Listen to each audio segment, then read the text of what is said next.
Breaking Lok Sabha തെരഞ്ഞെടുപ്പ് കാലത്ത് വടകരയിൽ പ്രചരിച്ച കാഫിർ സ്ക്രീൻഷോട്ട് അന്വേഷിക്കാൻ രൂപീകരിച്ച എസ്ഐടിയുടെ ആദ്യ യോഗം നാളെയാണ്. Kozhikode rural S P T ഫറാഷിന്റെ നേതൃത്വത്തിലാണ് പ്രത്യേക അന്വേഷണ സംഘത്തിന്റെ യോഗം. ഇന്നലെയാണ് കേസിൽ പുനരന്വേഷണം പ്രഖ്യാപിച്ചത്. ദീപക് ധർമ്മടം ചേരുകയാണ്. ദീപക്, ഇന്നലെ എസ്ഐടി രൂപീകരിച്ചിരുന്നു, അതിന് പിന്നാലെ ആദ്യ യോഗം. എന്തൊക്കെയാകും പ്രധാനപ്പെട്ട അന്വേഷണ മേഖലകൾ?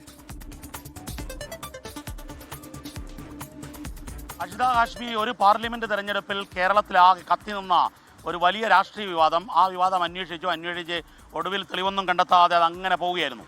അപ്പോഴാണ് UDF സർക്കാർ അധികാരത്തിൽ വന്നപ്പോൾ UDFിൻ്റെ തന്നെ അവിടെയുള്ള MLA ആഭ്യന്തരമന്ത്രി രമേശ് ചെന്നിത്തലയ്ക്ക് കത്ത് നൽകുന്നു. അങ്ങനെ ആ കത്ത് നൽകിയതിൻ്റെ അടിസ്ഥാനത്തിൽ ഇന്നലെയാണ് DGP രവത ചന്ദ്രശേഖർ ഇതിലൊരു പുതിയ ഉത്തരവിട്ടത്.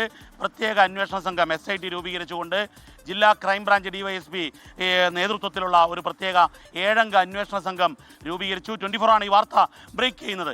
ആ അന്വേഷണ സംഘത്തിൻ്റെ ആദ്യത്തെ യോഗമാണ് നാളെ ചേരാൻ പോകുന്നത്. യോഗം വിളിച്ചിരിക്കുന്നത് SP ആണ്. റൂറൽ SP ടി ഫറാഷാണ് യോഗം വിളിച്ചിരിക്കുന്നത്. ആ യോഗത്തിൽ നമുക്ക് ലഭ്യമാവുന്ന വിവരമനുസരിച്ച് ആ അന്വേഷണ സംഘത്തിൻ്റെ ഏകോപന മേൽനോട്ട ചുമതലയുള്ള DIG യതീഷ് ചന്ദ്ര ഉൾപ്പെടെ പങ്കെടുക്കുമെന്നുള്ളതാണ്. SP ഫറാഷിന് ഇതുമായി ബന്ധപ്പെട്ട കൃത്യമായ നിർദ്ദേശങ്ങൾ പോലീസ് ആസ്ഥാനത്ത് തന്നെ DGP തലത്തിൽ തന്നെ ഈ കേസ് എങ്ങനെ മുന്നോട്ട് കൊണ്ടുപോകണമെന്ന് DGP രവത ചന്ദ്രശേഖർ തന്നെ നിർദ്ദേശം നൽകിയെന്നുള്ളതാണ്. ഏറെ രാഷ്ട്രീയ പ്രാധാന്യമുള്ള ഒരു കേസാണ്.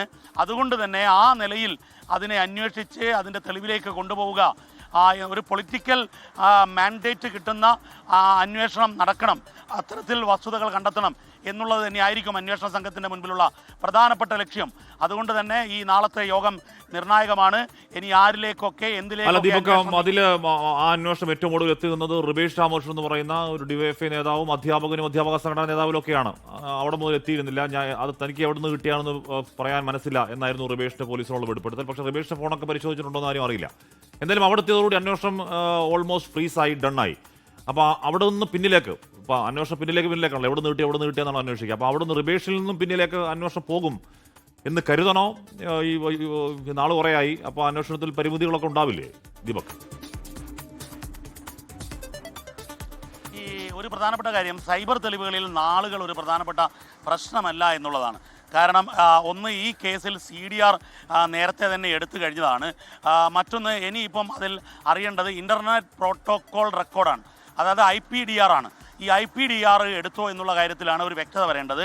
സ്വാഭാവികമായും IPDRും പോലീസിന് ഇപ്പോൾ എടുക്കാൻ സാധിക്കും.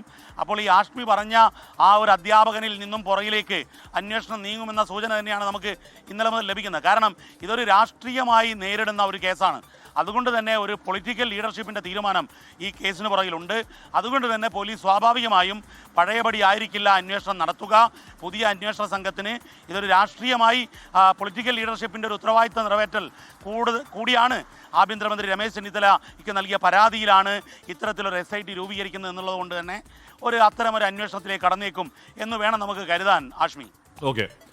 ദീപക് ധർമ്മടമാണ് വാർത്തയുടെ വിവരങ്ങൾ നൽകിയത്. മുഹമ്മദ് കാസിം എന്ന ഒരു യൂത്ത് ലീഗ് നേതാവിൻ്റെ യൂത്ത് ലീഗ് നേതാവിൻ്റെ വിദ്യാർത്ഥിയുടെ പേരിലായിരുന്നു അത് ആദ്യം ആരോപിക്കപ്പെട്ടത്. പിന്നീട് അങ്ങനെയല്ല, ആ നേതാവ് തന്നെ കോടതിയിലേക്ക് പോയി അന്വേഷിക്കണമെന്ന് പലയാവർത്തി ആവശ്യപ്പെടുന്നതും ഏറ്റവും കൂടുതൽ അത് ഒരു DYFI നേതാവിലേക്ക് എത്തി നിൽക്കുന്നതൊക്കെ നമ്മൾ പോയ കാലങ്ങൾ കണ്ടു. അതോടെ അന്വേഷണം ഓൾമോസ്റ്റ് തീർന്നതാണ്.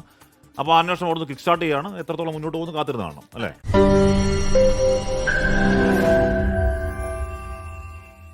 ലോകത്തെവിടെയായാലും ഏത് സമയത്തും 24 വാർത്തകളും ഓഗ്മെന്റഡ് റിയാലിറ്റി പാക്കേജുകളും എക്സ്പ്ലെയിനറുകളും വിശദമായി കാണാൻ ഞങ്ങളുടെ YouTube ചാനൽ നിങ്ങൾക്ക് സബ്സ്ക്രൈബ് ചെയ്യാം.